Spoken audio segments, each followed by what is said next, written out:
Rich, Hi, Jeff. a pleasure seeing you. Good to see you. Haven't seen you for a while. I'm glad you stopped by so we can learn a little more about your business.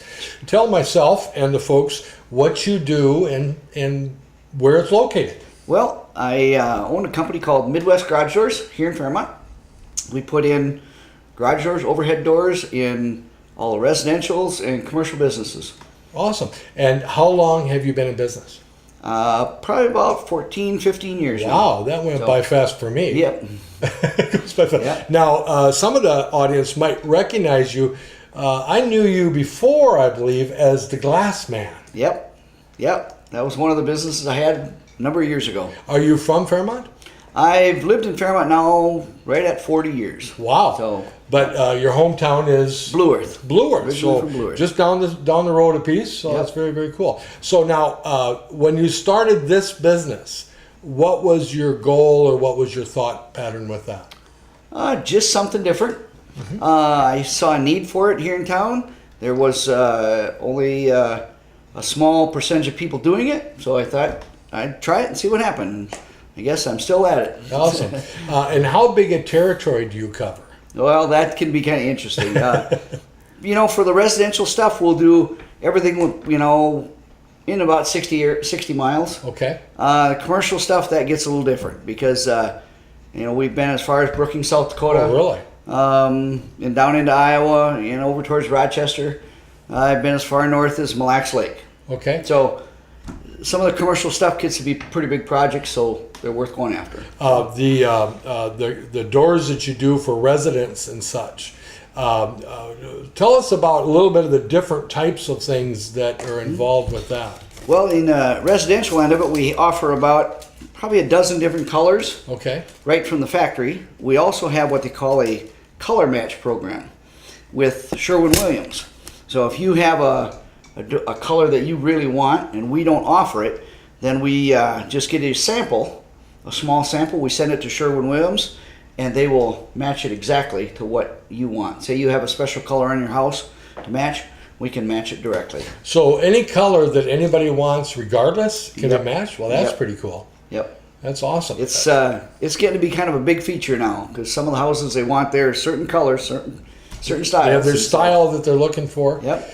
Is there a large variety of differences between the type of doors, as far as I guess for me as a layperson, the look of the door, if nothing else? We offer about a dozen different designs. You can get them both insulated or non-insulated, and of course we have about 3 different levels of insulation. Some of them you can have like an R factor of about a 5 or 6 up to an R factor of 18 to 20. Okay. If a person wants a door opener or such, you can do that too? Yep, that all kind of goes along with it. We have a couple different varieties of openers that we offer, residential and commercial, and we can get them now. A lot of people like them hook up right to their phone so they can check when they're driving down the road, see if they actually close their door. So if they forgot, they can still. Yep, That's they something can I actually could close use their every phone, day. close their door right from their phones. So Really? they're all MyQ ready. Okay. So, and battery backups in case the power goes out. So. Well, we're excited, and I have some more questions I want to ask you about some different things concerning this. But before we do, are you a fan of rock and roll? Well, sure. I think everybody in our age bracket is a fan of rock and roll. Yeah. Well, on our story, the TV show, we did a segment about the rock and roll display that was at the museum here in town. Would you like to see that? Sure. Let's show the folks.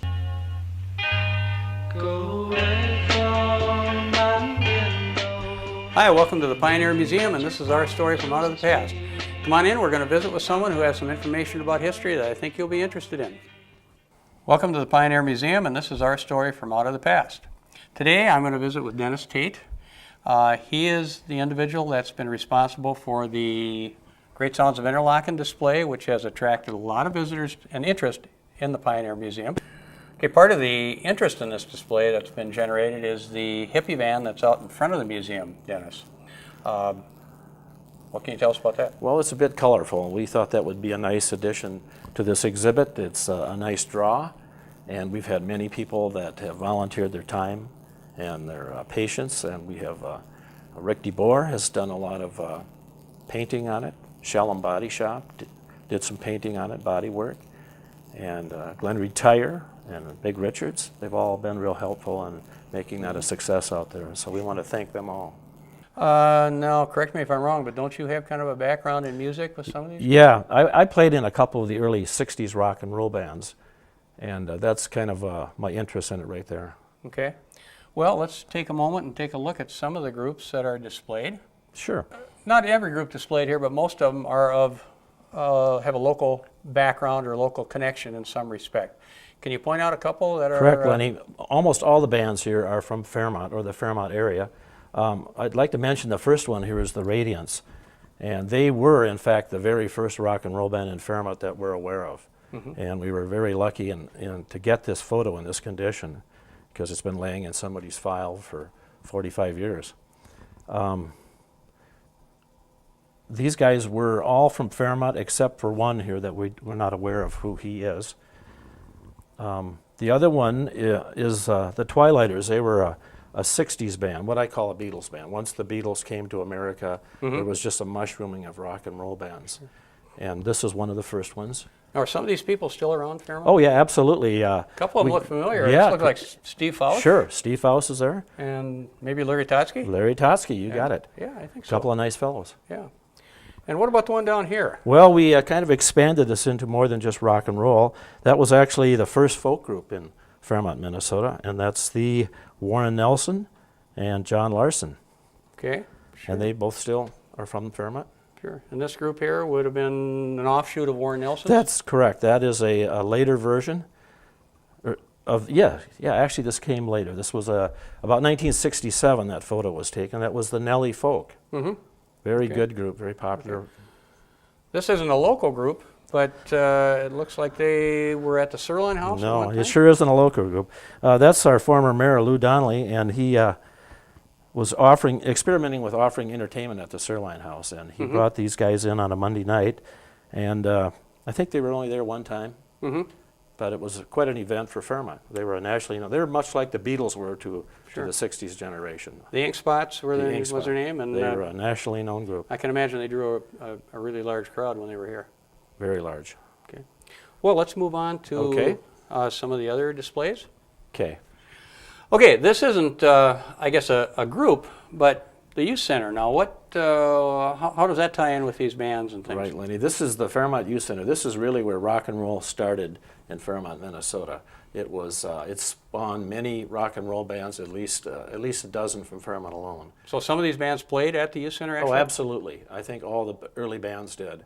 So they kind of got their start there? Absolutely. This is where it all began. Okay. What were the years that the youth center was popular, especially for those bands? I would say it was probably in the early 60s, my recollection, and I'm not sure what year it ended, but probably in the early 70s. But it was an amazing place for young people in Fairmont. Sure. Okay, moving on, another display. This apparently is not a local group, but there's a Fairmont connection. Yeah, this was The a Loves. very popular group in the Twin Cities, the Loves. They backed up many of the very top bands in the nation, and Linda Fritz was from Fairmont, Minnesota. Okay. And Epicureans. Yeah, Epicureans were... Looks like somebody familiar in that. well, yeah, that blonde guy on the top there. Does that happens to happen be to be Dennis Tate? Yeah. And they were a very popular band in Fairmont, and they were noted for driving around in a Cadillac hearse. That's kind of their trademark. That then. was their trademark. When they came to town, everybody knew it was the Epicureans because of the hearse. How long did these groups last in general? Typically a rock and roll band in the Fairmont probably lasted a year and a half, 2 years, something like that. That was real typical. Did they play, some of these groups play beyond Fairmont then? Oh, absolutely, absolutely. They would travel the entire Midwest, many of them. Okay. This is another group. I don't know if you'd call them a rock and roll Well, group. certainly they're not a rock and roll band, but they definitely deserve to be in this exhibit because they were a very popular early country and western style music. And this is a picture of them by the KSUM studio back in about, I'm going to guess that was about 59. Sure. Looks like it about that time. Very popular band. Millie and the Saddle Pals. Absolutely, great band. And then down at the bottom, this is a group really going back into the past. Yes, it is. Well, this, like you mentioned earlier, this has really evolved into more than just a rock and roll exhibit. It's the whole history of Martin County's music. And From Lynn Kearns and the Rhythm and Club. the Rhythm Club were an amazing orchestra, regional territory band that was very popular. So we're delighted to have their photo in here. Great, great. Okay, and with the display, Dennis, I see you have a number of musical instruments, and I think I'd like to have you just focus on this one and tell us a little bit about it, the banjo up there. Yeah, that's a very special instrument to us because that belonged to Thane Peck.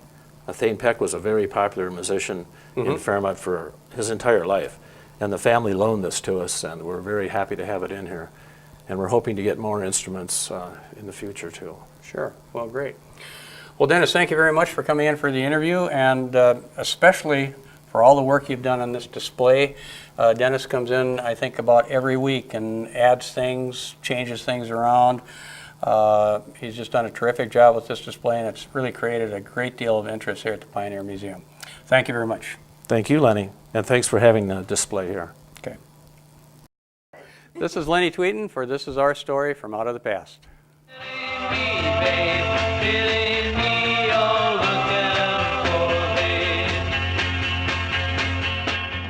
Wow, wasn't that a great report? Awesome. So now, Rich, tell me about, say, if in the garage doors for residential in particular is what I'm thinking. If you want windows in those doors or a different style of look, is that possible?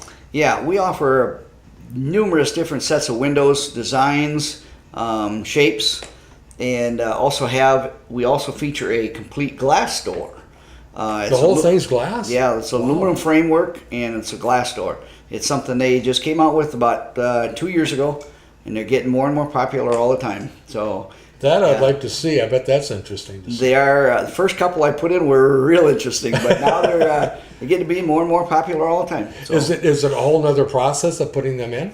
it's all in the same design. It's just that there's all glass. You can see out everywhere. Wow. So it's interesting. So, Rich, tell us a little bit about your commercial work. On the commercial end of things, we offer like a 3-inch energy saver. It's got an R factor of about 18 or 19. They're very popular with the big, like farm shops and big commercial buildings. That, of course, once you open them, they let a lot of cold air in this time or in the wintertime, and so they like to have the very well insulated, and they work very smooth, real nice. And you said earlier that you do that in a very large area. Yeah, we work behind a few different big companies, big construction companies that call us and just have us go put doors in for them once they have the structures up. We don't have to really chase around and try and get that business. That's what we've done, is dealt with commercial contractors on things like that. So, And now, if somebody wants to learn more about having a garage door put in their home or these commercial jobs, website? we feature Midland garage doors. That's what we sell and install. And you can go to midland.com, and you could pretty much design your own door right on their website. And then it's got my phone number there, and that's area code 507-238-9919 here in Fairmont. And you can get a hold of me, and I'll come out and look at what you want. We can feature it from there. Great. I want to thank you for stopping by and sharing with us more about your business. Thanks for stopping. Thank you. Now, that was a good episode, was it not? Yes. It was. I want to thank you both for stopping by. We'll look forward to having you on the show in the near future. And as we share with the folks, the sponsors that made this show possible, remember, it's not just the past, but the present that tells our story.